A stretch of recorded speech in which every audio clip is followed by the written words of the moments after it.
अति कावन गुलका बाबाची माचे तमाय गाड़ी का सुताई का देखा आई मरदिया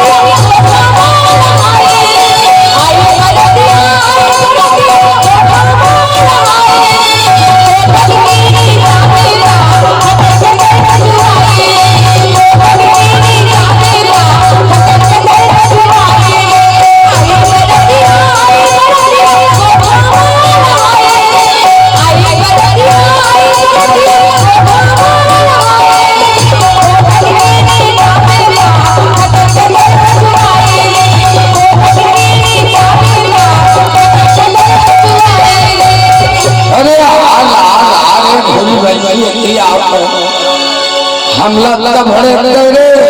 हम मन में नहीं आयो अरे अखिया को ते अखिया को ते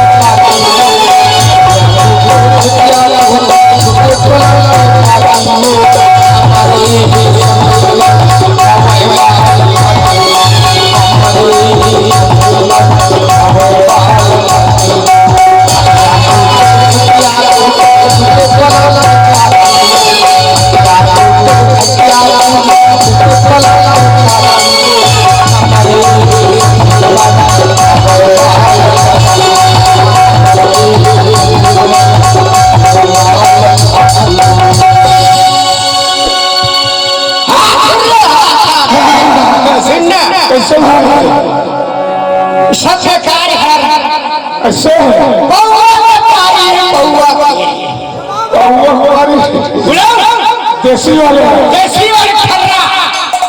बाबा मेरे गाने हाजिर हो क्या बात देखे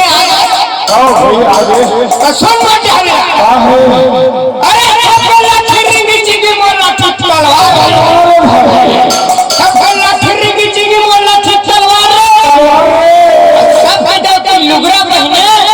तमोर समझी ना सलवार सूट ले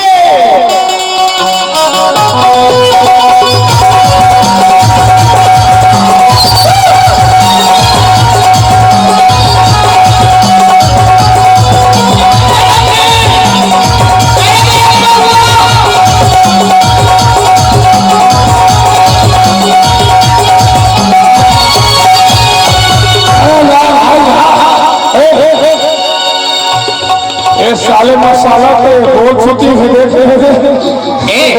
सुनना अभी आधा आधा मारे मेरे को तू साले कहां भाग रहा मछली है कमा जाके सुजानपुर भाई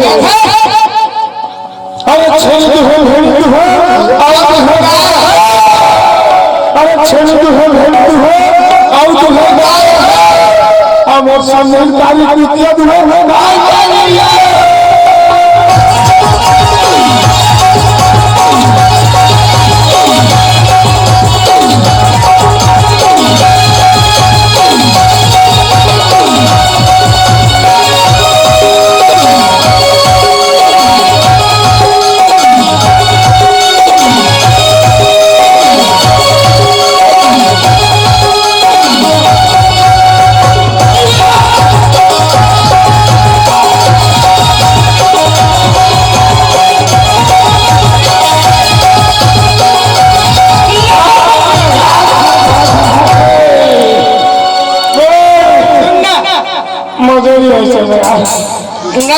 पौवा करिस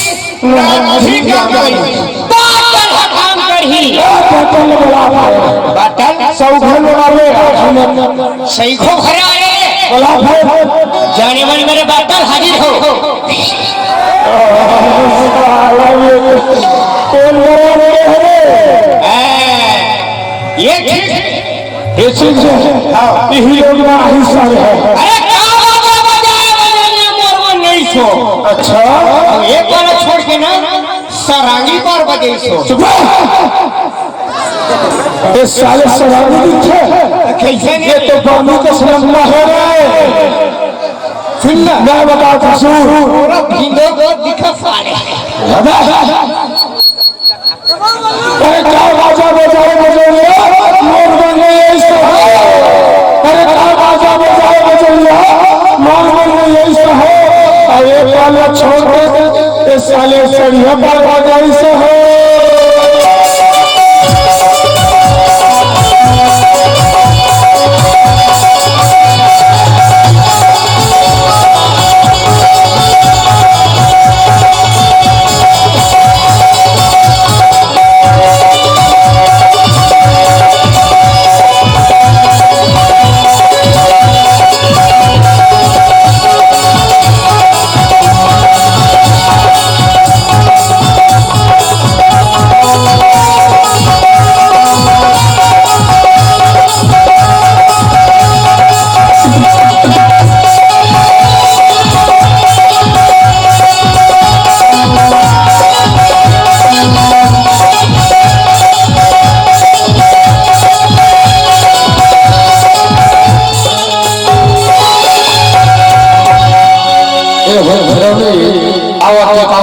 अरे कोने तोरे के कानों में अच्छा हाजा बच्चा हरे